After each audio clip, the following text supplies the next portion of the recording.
Number 1 mission Chandrayaan 2 ક્યારે launch કરવામાં આવ્યું હતું?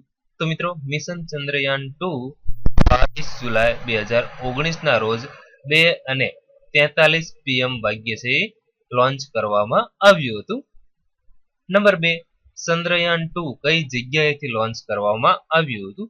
તો મિત્રો Chandrayaan 2 Satish Dhawan space centre Shri Harikota range ખાતેથી લોન્ચ કરવામાં આવ્યું હતું. 3 ચંદ્રયાન 2 કોના દ્વારા લોન્ચ કરવામાં આવ્યું હતું? તો મિત્રો ચંદ્રયાન 2 ઈસરો દ્વારા લોન્ચ કરવામાં આવ્યું હતું. નંબર 4 ઈસરોનું પૂરું નામ શું છે? તો મિત્રો ઈસરોનું પૂરું નામ છે Indian space research organisation. 5 Chandrayaan 2 ને કયા રોકેટ દ્વારા લોન્ચ કરવામાં આવ્યું હતું? તો મિત્રો ચંદ્રયાન 2 ને GSLV માર્ક 3 રોકેટ દ્વારા લોન્ચ કરવામાં આવ્યું હતું. 6 GSLV માર્ક 3 રોકેટ બીજા કયા નામે ઓળખવામાં આવે છે? તો મિત્રો GSLV માર્ક 3 રોકેટ છે તે બાહુબલીના નામે પણ ઓળખવામાં આવે છે. 7 GSLV માર્ક 3 રોકેટની ઊંચાઈ કેટલી છે? તો મિત્રો આ રોકેટની ઊંચાઈ છે 43 મીટર. 8 GSLV માર્ક 3 નું વજન કેટલું છે? તો મિત્રો GSLV માર્ક 3 રોકેટનું વજન છે 640 ટન. 9 GSLV માર્ક 3 કેટલા કિલો સુધીના પેલોડ લઈ જવામાં સક્ષમ છે? તો મિત્રો GSLV માર્ક 3 રોકેટ છે તે 4000 કિલો સુધીના જે પેલોડ છે તે લઈ જવામાં સક્ષમ છે. 10 GSLV નું પૂરું નામ શું છે? તો મિત્રો GSLV રોકેટનું પૂરું નામ છે જીઓસિંક્રનસ સેટેલાઇટ લોન્ચ વ્હીકલ. 11 ચંદ્રયાન 2 માં વપરાયેલ ઓર્બિટરનું વજન કેટલું છે? તો મિત્રો ચંદ્રયાન 2 માં વપરાયેલ ઓર્બિટરનું વજન છે 2379 કિલો. 12 ચંદ્રયાન 2 માં વપરાયેલ ઓર્બિટરનું કામ શું છે અથવા તો કાર્ય શું છે? તો મિત્રો ચંદ્રયાન 2 માં વપરાયેલ ઓર્બિટરનું કામ છે ચંદ્રની સપાટીથી 100 કિલોમીટર ઉપર રહી ચક્કર લગાવવાનું. 13 ચંદ્રયાન 2 માં વપરાયેલ લેન્ડરનું નામ શું છે?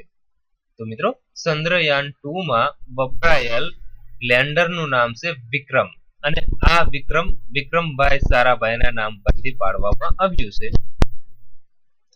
14 ચંદ્રયાન 2 માં વપરાયેલ લેન્ડર વિક્રમનું વજન કેટલું છે? તો મિત્રો ચંદ્રયાન 2 માં વપરાયેલ વિક્રમ લેન્ડરનું વજન છે 1471 કિલો. 15 ચંદ્રયાન 2 માં વપરાયેલ લેન્ડર વિક્રમનું કામ શું છે? તો મિત્રો ચંદ્રયાન 2 માં વપરાયેલ જે લેન્ડર વિક્રમ છે તેનું કાર્ય છે ચંદ્રની સપાટી પર સોફ્ટ લેન્ડિંગ કરવાનું. 16 ચંદ્રયાન 2 માં વપરાયેલ રોવરનું નામ શું છે? તો મિત્રો ચંદ્રયાન 2 માં વપરાયેલ રોવરનું નામ છે પ્રજ્ઞાન. 17 ચંદ્રયાન 2 માં વપરાયેલ રોવર પ્રજ્ઞાનનું વજન કેટલું છે? તો મિત્રો આ રોવરનું વજન છે 27 કિલોગ્રામ. 18 ચંદ્રયાન 2 માં વપરાયેલ રોવર પ્રજ્ઞાનનું કામ એટલે કે કાર્ય શું છે? તો મિત્રો ચંદ્રયાન 2 માં વપરાયેલ રોવરનું કાર્ય છે ચંદ્રની સપાટી પર હાજર રહેલ તત્વોની માહિતી મેળવવી. 19 ચંદ્રયાન 2 નું લેન્ડર અને રોવર ચંદ્રના કયા ધ્રુવ પર ઉતરશે? તો મિત્રો ચંદ્રયાન 2 નું લેન્ડર અને રોવર ચંદ્રના દક્ષિણ ધ્રુવ પર ઉતરશે. 20 ચંદ્રયાન 2 નું કુલ વજન કેટલું છે? તો મિત્રો ચંદ્રયાન 2 નું કુલ વજન 3850 કિલોગ્રામ છે.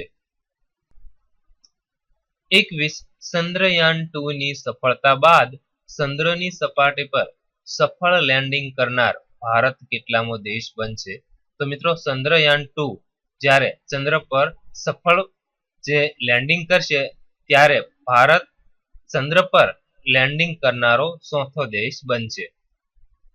22 ચંદ્રયાન 2 ની સફળતા બાદ ચંદ્રના દક્ષિણ ધ્રુવ પર સફળ લેન્ડિંગ કરનાર ભારત કેટલામો દેશ બનશે?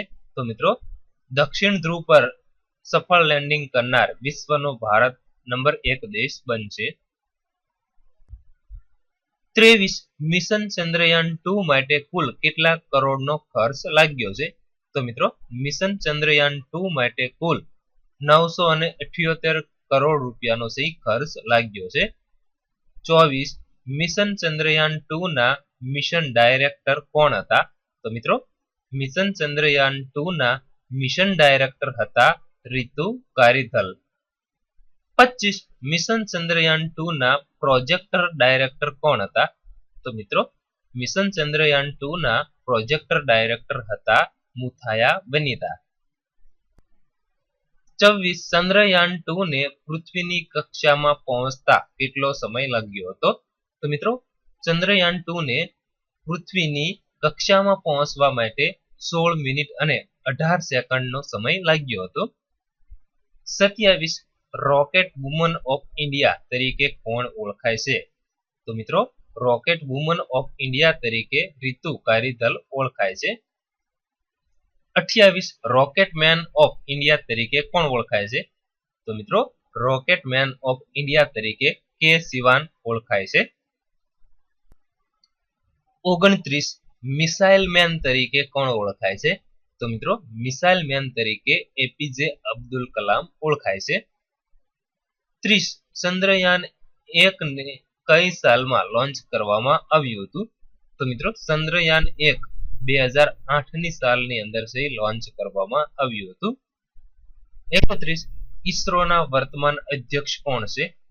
તો મિત્રો ઈસરોના વર્તમાન અધ્યક્ષ છે કે સિવાન. 32 ઈસરોના સૌપ્રથમ અધ્યક્ષ કોણ હતા? તો ઈસરોના સૌપ્રથમ અધ્યક્ષ હતા ડોક્ટર વિક્રમભાઈ સારાભાઈ. 33 તાજેતરમાં ભારતનું અંતરિક્ષ મંત્રાલયનો કાર્યભાર કોણ સંભાળે છે? તો મિત્રો તાજેતરમાં ભારતનું અંતરિક્ષ મંત્રાલય છે તેનો કાર્યભાર નરેન્દ્રભાઈ મોદી સંભાળે છે. 34 ઈસરોની સ્થાપના ક્યારે થઈ હતી? તો મિત્રો ઈસરોની સ્થાપના 15 ઓગસ્ટ 1969 ના રોજ થઈ હતી. 35 ઈસરોનું મુખ્યાલય ક્યાં આવેલું છે? તો મિત્રો ઈસરોનું મુખ્યાલય બેંગલુરુ અને કર્ણાટકની અંદર આવેલું છે. જો મિત્રો તમને આ માહિતી પસંદ હોય તો તેને બીજા મિત્રોને શેર જરૂર કરજો અને નવી માહિતી માટે અમારી YouTube ચેનલ ગુજરાતી ટિપ્સ જરૂર સબસ્ક્રાઇબ કરી લેજો અને PDF મેળવવા માટે અમારી ટેલિગ્રામ ચેનલ ગુજરાતી ટિપ્સ જરૂર જોઈન કરો અને જેની લિંક તમને નીચે આપવામાં આવેલી છે.